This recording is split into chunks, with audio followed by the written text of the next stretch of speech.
Le système nerveux est constitué de cellules spécialisées, les neurones.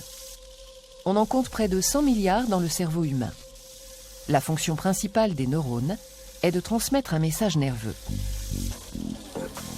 Chaque neurone possède un corps cellulaire enfermant un noyau comme la plupart des cellules de notre organisme, de nombreux prolongements cytoplasmiques récepteurs, les dendrites, véritables antennes, et un prolongement particulier appelé axone ou fibre nerveuse.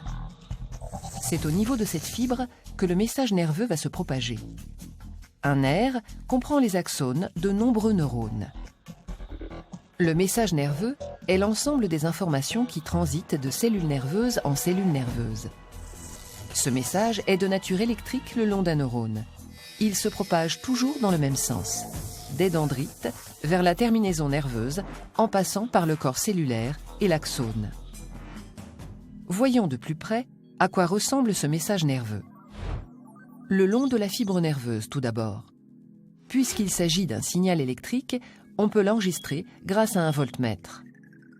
Lorsqu'on place 2 microélectrodes de part et d'autre de la membrane plasmique, on enregistre une différence de potentiel égale à moins 70 millivolts quand la fibre est au repos.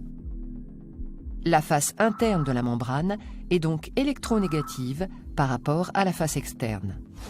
Si on applique une stimulation d'intensité suffisante, la différence de potentiel monte brièvement à 100 millivolts avant de revenir au potentiel de repos.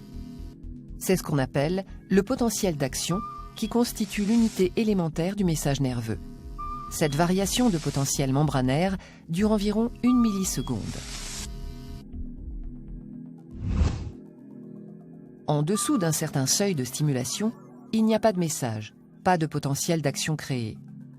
Au-delà d'un certain seuil, il y a création de potentiel d'action, tous toujours de même durée et de même amplitude. Le potentiel d'action, une fois créé, se déplace le long de l'axone vers la terminaison nerveuse.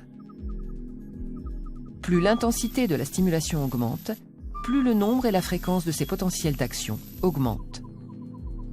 Revenons au parcours du message nerveux. Lorsque le signal électrique parvient à l'extrémité de l'axone d'un neurone ou terminaison nerveuse, il rencontre un espace appelé fente synaptique qui l'empêche de se propager à un autre neurone.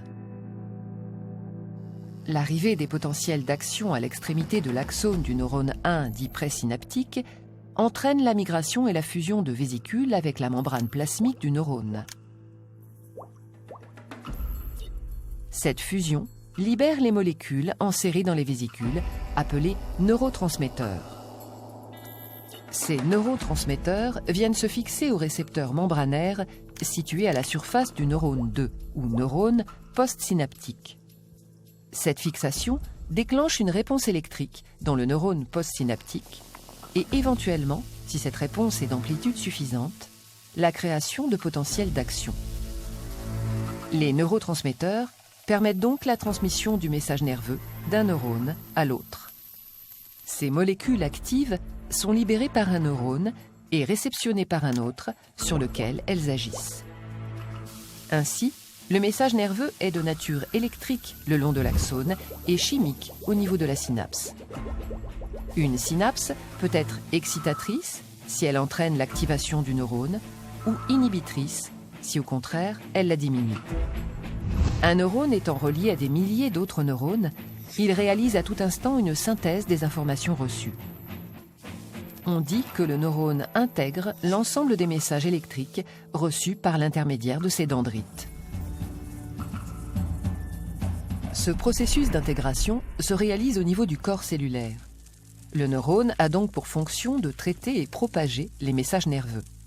Si la stimulation globale perçue est excitatrice, il génère un train de potentiel d'action ou message nerveux. Sinon, il restera silencieux et le flot d'informations s'arrêtera là. Le nouveau message transmis traduit l'intensité de la stimulation perçue grâce à la fréquence des potentiels d'action émis.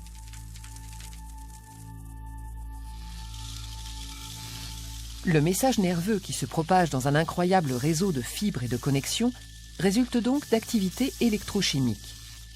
Il constitue un moyen de communication à l'intérieur de notre organisme. Un signal simple, le potentiel d'action, permet de véhiculer des informations très diverses. Sensations, pensées, commandes de mouvement, régulation. De la même manière qu'une impulsion électrique, un bit, est le support de programmes informatiques très variés.